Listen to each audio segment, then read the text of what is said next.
Hello again, everyone, and today I'm here to conduct a pasty butt check on these baby chicks. They were hatched out on Monday and I received them on Wednesday, so today is my third day with them, and I do this check every day for the next week at least, just to make sure that they're able to excrete and the vent is not blocked, because this can be fatal real quick for these baby chicks. Now, as I go along, I'll show you how I do this process. I have my little bucket with warm water and I have it sitting under the heat lamp so it remains warm out here in the brooder. And as you can see here, my first chick that I picked up does have some poop right there stuck at the bottom of the vent. It's not actually covering the vent, but I'm still going to clean that off. And what I do is I just dip this cloth in some warm water and I'll sit it right there, and this loosens up really quick. And so pasty butt happens because of the stress of travel, because these chicks sometimes take 2 and 3 days to get to me whenever I order, and I get really concerned when it goes up to 3 days. But usually it takes 48 hours and I'm able to go retrieve those chicks at the post office. But I'm just going to remove this poop that's here sitting on the down feathers, and you don't want to pull at all at the poop. You don't want to pick it up. You want to make sure it's saturated with water and it's softened enough, and you just simply wipe it off gently, because this can tear the skin of the baby chick if you would try to pull it off. Now, the reason why I would clean the poop off this area here that's under and this is called the belly button, or right where the chick is attached to the egg. And so here comes the poop.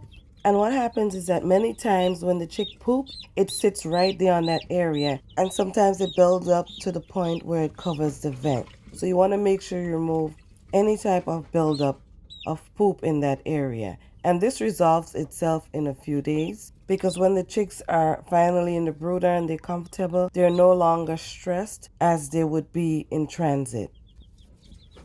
And I do this with every chick every day. Make sure I check on them for at least 1 week. And this is nothing that's unexpected. This is normal stuff. So if you're getting new chicks, if you're getting baby chicks anytime, you want to make sure you do that pasty butt check every day. Sometimes I do it twice a day, because when they're this young, I'm out here with them all the time, checking on them to make sure that I'm not seeing any signs of anything other than what is normal behavior for them. Now, another possible cause of pasty butt in baby chicks are ingredients in their feed that are poorly digestible, and it leads to thicker or stickier droppings, and therefore it would cause a buildup at the vent area or the belly button area. So there are many different reasons that a baby chick can have pasty butt issues. Even like parasitic infections like coccidiosis can indirectly contribute to pasting. And so it's very important to examine the vent area of these baby chicks from the time they arrive home and every day for the next 7 days, I would say. Now look at this one here. This one's really bad. The vent is actually literally covered in poop. So when this baby chick wants to excrete, there's no coming out because there's no exit for it. Hence the reason why these newly hatched out chicks should be monitored closely to ensure that this does not happen, even though this is very common and this is nothing unusual, because these are in travel. When I hatched out my chicks last year, I had no pasty butt issues with them. Look at this one trying to already get out the box. It's trying to escape, and this is why I have to put the lid on the box when I'm doing the pasty butt check after at least a couple of days, because they try to escape and mingle with the others that I haven't done the pasty butt check on as yet. Maybe she needs a little friend in there with her. Let me just see if... Okay, this one's fine. See that? The vent's clear of any poop. So I'm just going to put a couple in there with her. Do the pasty butt check real quick and put them in there with her so she's not tempted to escape her enclosure. But guys, this pasty butt check is much needed for these baby chicks to ensure that they survive, because they can go downhill real quick. And chickens poop a lot. All throughout the day, all they do is peck around and poop all day. They process food really quick. And so from the time they eat, they'll be eating and pooping at the same time. So just imagine a chicken is pecking around all this time during the day and trying to poop, and there's no way for the poop to go. That chicken would become sick immediately. So this is what it's supposed to look like when you're done cleaning.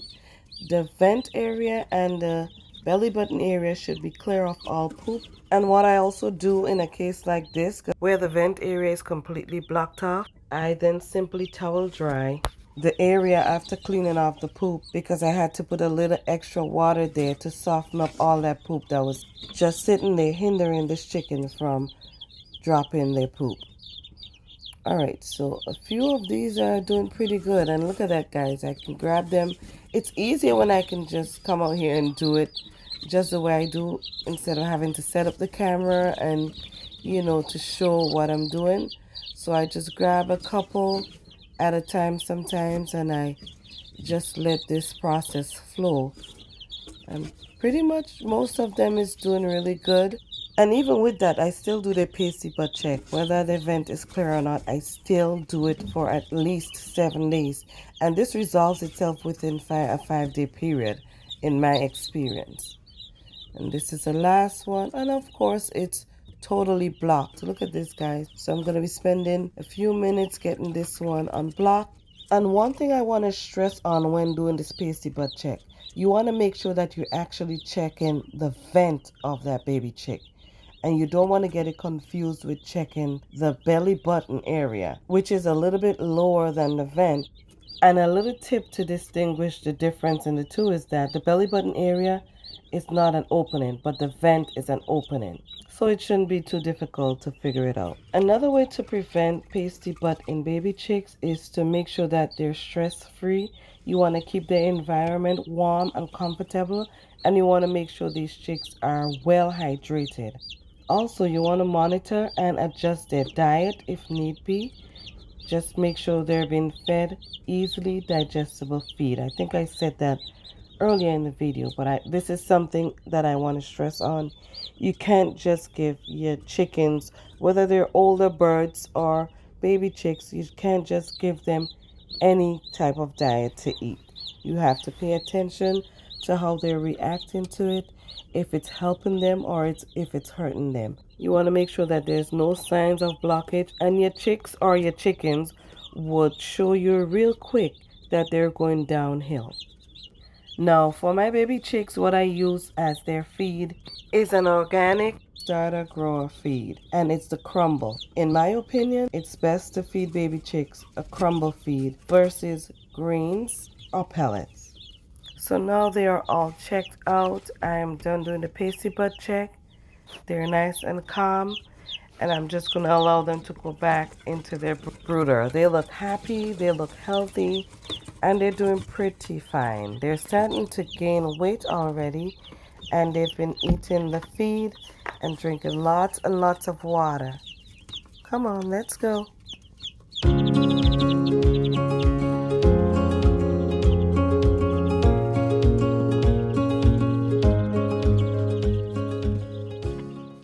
Well, I guess I'm going to have to help them out of this little box. They seem comfy in there because they're all cuddled together. But I'm going to help them out so they can get back under the heat lamp. And this box, I usually save it so I can do my pasty butt check. And once I check each one, I'll put them back in here. So I keep this box and keep reusing it until my pasty butt check period is over with these baby chicks.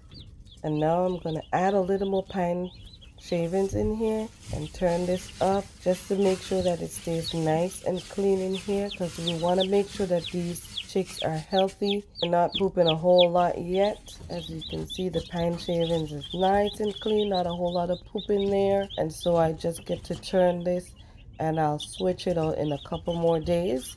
And now there's only 13 chicks in here. I started off with 15, and 2 of them succumbed to the stress of travel, being in transit for 48 hours with no heat and no water. it's really harsh on them. And this is why I make sure I set up my brooder before they even get here. Make sure it's properly vented, make sure they have sufficient heat, make sure they have their water with, I put sugar in it or molasses just to make sure that they have the best opportunity to get the energy back after being in transit for 48 hours. Now this is where their brooder is at, and the door to the outdoor run is open. No, there's adequate temperature in here because the weather is not cold. It's March, yes, but the weather outdoors is mild. And I have a thermostat in here monitoring the indoor run space, which is at 43 degrees. And the window to this coop here is also open. So we have great ventilation, good airflow, but we have this area here where the brooder box is, which is also properly ventilated, because as much as you have to provide adequate heat for these baby chicks, you want to make sure that it doesn't get too hot in there. And all these measures ties in with making sure that these baby chicks are not stressed and that they don't develop or continue to have pasty butt issues. So this is all for now. Their brooder is clean. They're now provided with adequate heating, ventilation, water, feed, and definitely lots of space for them to move around here in their brooder. I hope you enjoyed this video. If you have any questions or comments, please leave it in the comment section below. And as always, thank you for watching, and I'll see you again next time right here on Fifi's Urban Homestead and Lifestyle.